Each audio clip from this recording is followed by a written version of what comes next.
What do train tracks, docks, roads, streams, rivers, and reflected clouds have in common?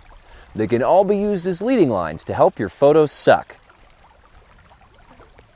your viewers right into the frame.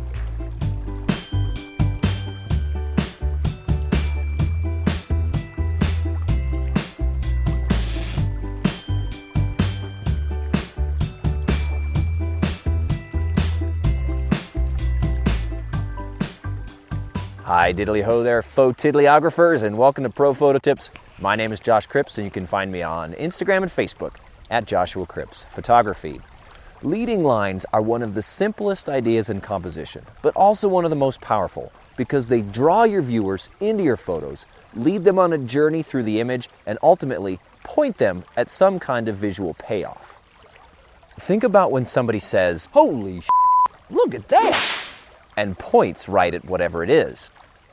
Well, leading lines are a way of doing the exact same thing in your photos, of grabbing your viewers' eyeballs, getting them to travel a visual path, and ideally pointing them at something cool.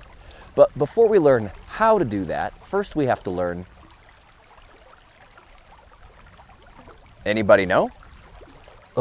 Is it a line that leads somewhere? Yeah, perfect. The world around us is full of lines, and the trick is learning to see it in that way. For example, I'm standing next to this river, which looks, well, like a river. But if you think about it more abstractly, this river is actually one big curving line that flows into the distance. Similarly, a road isn't a stretch of pavement, but rather a series of parallel lines. And foam on a beach isn't foam at all, but really one long sinewy line. And once you understand that, then you're halfway to understanding. The key to using leading lines effectively comes down to where they point. The best leading lines flow into your images, create a visual pathway, and end at some kind of a payoff, like a mountain or a beautiful sunset. And to an amazing degree, you can control exactly where your lines point.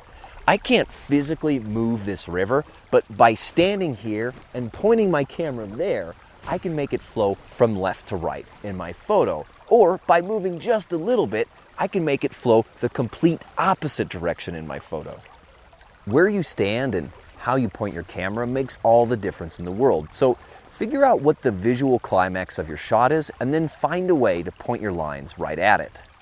Another important thing to note is that leading lines are generally most effective when they appear as diagonal lines or curving lines, because these kinds of lines do two things. One, they break up the square format of our photos, and two, they help the viewer's eye traverse the entire frame. For these same reasons, you often want to avoid horizontal and vertical lines in your frame. Horizontals can create a visual roadblock that prevents flow into the photo, instead causes flow off the sides of the photo. And vertical lines don't work well because they keep your viewer's attention limited to one side of the frame. And why include this stuff in the photo if your viewer won't look at it? In this example, the leading line is doubly ineffective because it never reaches the payoff of Mount Rainier because of this big visual roadblock right here.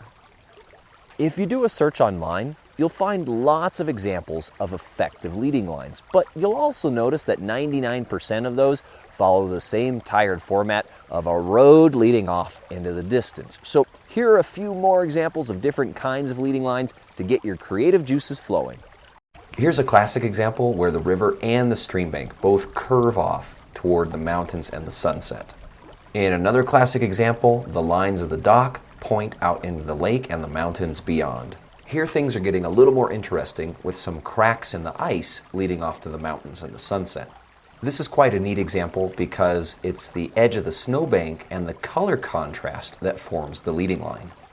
In this case, I didn't use a physical object, but rather the reflection of these clouds in order to lead the viewer's eye to the mountains in the background.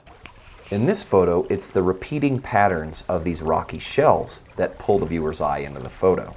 That repeating pattern idea can be seen here in these sand dunes, and also to some extent with the lines and patterns in this slot canyon.